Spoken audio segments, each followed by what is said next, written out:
لیکن یہ کہ امام مہدی کی حکومت قائم کرنے کے لیے کون لوگ آئیں گے؟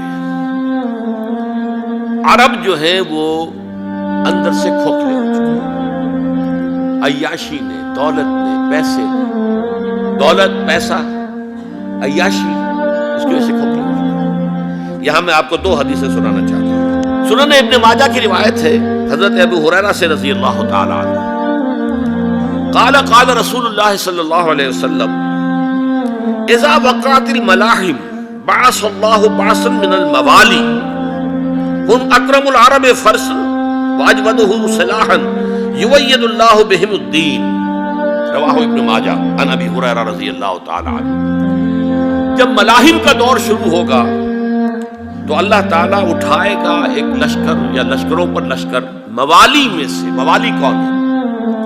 عربوں نے جب فتح کیا تھا اس پورے علاقے کو خلافت راشدہ کے دوران، اور پھر وہ لوگ جو ہے، ایک رائے تو یہ تھی کہ انہیں غلام بنایا جائے ساری آبادیوں کو، لیکن یہ کہ حضرت عمر کا اجتہاد تھا، اس کے مطابق جو ان کو غلام نہیں بنایا گیا تو وہ موالی کی حیثیت رکھتے ہیں۔ عربوں میں دم نہیں ہے، موالی میں سے لشکر اٹھیں گے کہ جو در حقیقت حضرت مہدی کی حکومت کو قائم کریں گے۔ دوسری حدیث سنیے، عن عبداللہ ابن الحارث رضی اللہ تعالی عنہ، اور یہ ابن ماجہ کی روایت ہے، قال قال رسول اللہ صلی اللہ علیہ وسلم یخرج الناس من المشرق فیوطئون للمہدی یعنی سلطان، لشکر نکلیں گے، لوگ آئیں گے مشرق سے، اور وہ حضرت مہدی کی حکومت کو جمائیں گے اور قائم کریں گے۔ اب ذرا نوٹ کیجئے کہ جزیرہ نما عرب کے مشرق میں کون سے ملک ہیں؟ تین: ایران، افغانستان، پاکستان۔ یہ تین سالڈ مسلم ممالک، مسلم آبادی اکثریت۔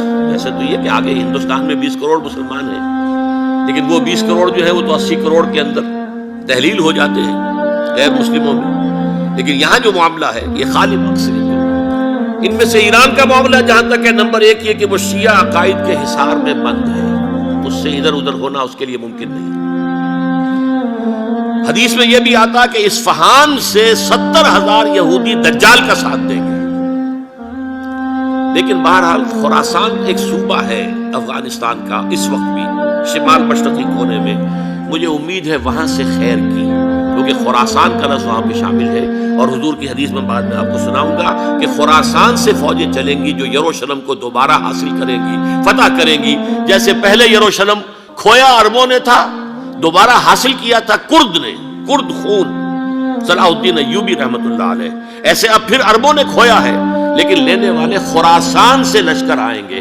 یخرج من خراسان رایات سود لا یردها شیء حتی تنصب بإیلیا، خراسان کے علاقے سے کالے علم لے کر لشکر چلیں گے جن کے رخ کو کوئی موڑ نہیں سکے گا جب تک کہ وہ جا کر یروشلم میں نصب ہو۔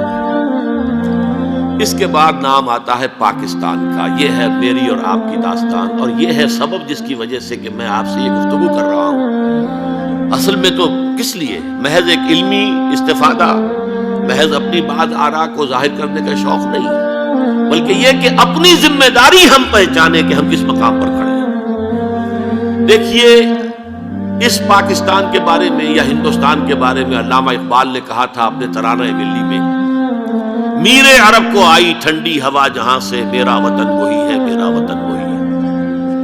اور مجھے بتایا گیا کہ سنن ابی داؤد میں یہ روایت موجود ہے کہ حضور نے فرمایا کہ ہندوستان کی طرف سے مجھے ٹھنڈی ہوا آتی ہے، اگرچہ مجھے وہ حدیث ابھی نہیں ملی ہے، لیکن حزب التحریر کا ایک کارڈ مجھے ملا تھا، تو اس میں اس حدیث کا اور اس میں ابو داؤد کا روایت کا حوالہ موجود تھا۔ لیکن میں جو چیز آپ کو بتا چکا ہوں وہ یہ کہ الف ثانی کا پورا تجدیدی کارنامہ اس ہندوستان کی سرزمین میں ہوا۔ مجدد الف ثانی شیخ احمد سرندی، شاہ ولی اللہ دہلوی، سید احمد بریلوی، وہ تو ہمارے پاکستان میں آ کر جو ہے ان کا خون جذب ہوا ارض پاکستان میں۔ پھر شیخ الہند مولانا محمود حسن۔ تحریک خلافت چلی تو صرف ہندوستان میں چلی اور کہیں نہیں چلی۔ آزادی کی تحریک چلی پوری دنیا میں، وہ نیشنلزم کی بنیاد پر چلی، ملے نیشنلزم، عرب نیشنلزم، ترک نیشنلزم۔ ہمارے ہاں چلی تو اسلام کے نام پر پاکستان کا مطلب کیا؟ لا الہ الا اللہ۔ پھر پاکستان قائم ہوا معجزے کے طور پر، بلکہ نازل ہوا ہے لیلۃ القدر میں، انا انزلناہ فی لیلۃ القدر، جیسے قرآن نازل ہوا لیلۃ القدر میں، یہ پاکستان بھی نازل ہوا لیلۃ القدر میں۔ اس کا برقرار رہنا ابھی تک معجزہ ہے۔ ہندو یہ سمجھتا تھا، کانگریس سمجھتی تھی کہ جھٹپٹ ختم ہو جائے گا۔ پھر یہ کہ اس کا قرارداد مقاصد کا پاس ہو جانا، مزید بھی اور اضافی دفعات دستور میں آ جانا، اب کمرشل انٹرسٹ کو ربا قرار دے کر حرام قرار دینا، یہ سارے لینڈ مارکس ہیں کہ جو اشارہ کر رہے ہیں کسی چیز کی طرف، معاملہ کدھر جا رہا ہے۔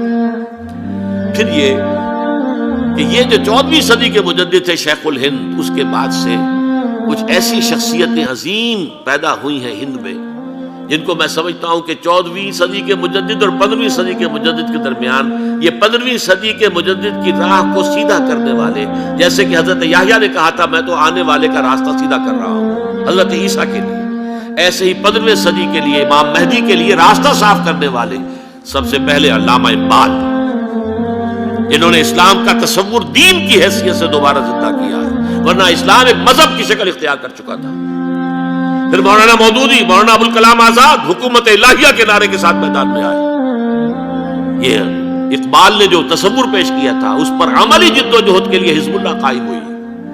نوٹ کر لیجئے 11 برس کا فرق ہے عمر کا علامہ اقبال کے اور ابوالکلام کے، اور 1913 میں جب حزب اللہ قائم کی ہے اس وقت علامہ اقبال کی ملی شاعری اپنے عروج کو پہنچ چکی تھی۔ پھر یہ کہ علامہ اقبال کے بعد تعمیل جو ہے اس کام کی وہ ابوالکلام نے کی، لیکن روایتی علماء کی شدید مخالفت کی وجہ سے وہ بددل ہو کر چھوڑ گئے، کانگریس میں شامل ہو گئے، بساط جو ہے حزب اللہ کی انہوں نے لپیٹ دی۔ پھر مولانا مودودی آئے، انہوں نے وہ ڈور جو ہے اس کا سرا تھاما، جماعت اسلامی قائم کی حکومت الہیہ ہی کے قیام کے لیے، اگرچہ میرے نزدیک یہ کہ وہ انتخابی اور ایک قومی سیاست کی ایک جماعت بن کر پاکستان میں جو ہے دلدل میں پھنس گئی ہے۔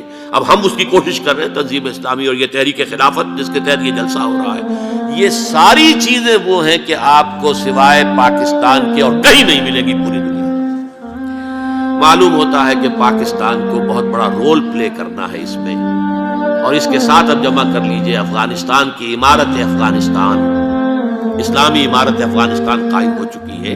یہ پچھلے 20 سالوں میں جو کچھ وہاں ہوتا رہا ہے اس سے پہلے تصور نہیں ہو سکتا تھا۔ علامہ اقبال کے فرزند بھی دیکھ کر آئے ہیں، تو اگرچہ وہ خود میں سمجھتا ہوں کہ خاصے انہیں آپ لبرل کہیں، آزاد خیال کہیں، لیکن اس درجے متاثر ہو کر آئے تھے کہ انہوں نے یہ کہا افغانستان میں جو میں نے حالات دیکھے ہیں کہ اگر 2-4 اور مسلمان ملکوں کے اندر یہ نظام قائم ہو جائے تو پوری دنیا مسلمان ہو جائے گی۔ یہ سب کچھ کیسے ہو رہا ہے؟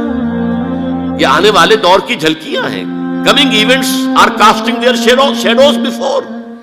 یہ سب بتا رہے ہیں کہ پاکستان افغانستان کو مل کر اس میں کوئی عظیم رول پلے کرنا ہے، اور اس کے ضمن میں اب میں علامہ اقبال کے بارے میں آخری بات کہہ رہا ہوں۔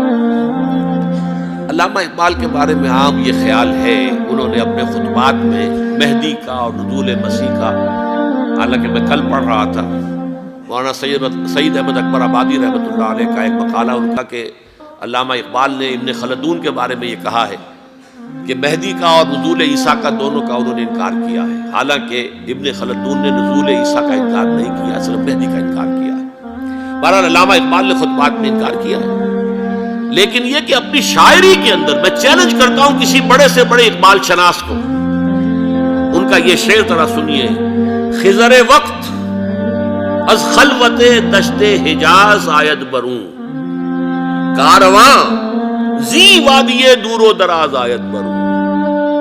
خضر وقت، امام وقت، رہنمائے وقت، قائد وقت، خلوت دشت حجاز، حجاز کی صحرا کی کسی خلوت گزینی سے نکل کر باہر آئیں گے۔ میں حیران ہوتا ہوں علامہ کے اس فکر پر اور اس مصرے پر۔ یہاں انہوں نے شیعہ اور سنی دونوں کے کانسیپٹ جمع کر دیے۔ شیعہ کا کانسیپٹ یہی چھپے ہوئے کسی غار میں وہاں سے برآمد ہوں گے، اور ہمارا کانسیپٹ میں ام سلمہ رضی اللہ تعالیٰ عنہ کی حدیث سنا چکا، چھپے ہوئے ہوں گے وہ وہاں پر، مدینے سے نکل کر آ کر مکے میں چھپ جائیں گے۔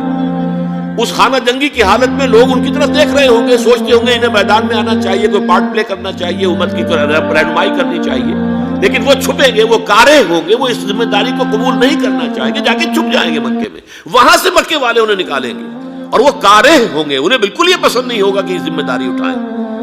تو خضر وقت از خلوت دشت حجاز آیت بروں، کارواں زی وادی دور و دراز آیت بروں، کارواں جو چلے گا ان کی مدد کے لیے اس وادی دور و دراز، اس زی عظیم وادی دور و دراز، یہ وادی سندھ ہے۔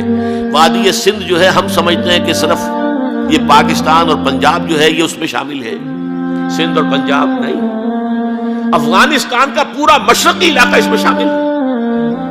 جیسے دریائے جہلم سندھ میں جا رہا ہے، جیسے دریائے گلگت سندھ میں آ کر ملتا ہے، جیسے دریائے چناب اور راوی اور جہلم اور یہ سب جا رہے ہیں اور آ رہے ہیں، اسی طرح دریائے کابل کہاں سے آ رہا ہے، دریائے گومل کہاں سے آ رہا ہے، ڈوچی کہاں سے آ رہا ہے، یہ سارا جو ہے ڈرین جو ہو رہا ہے ایسٹرن جو ہے پارٹ آف افغانستان، یہ سب وادی ہے۔ اس وادی کے یہ دو حصے ہیں، ایک حصہ جو ہے یہ ادھر پاکستان میں ہے اور اسی وادی کا دوسرا حصہ جو ہے وہ افغانستان میں ہے۔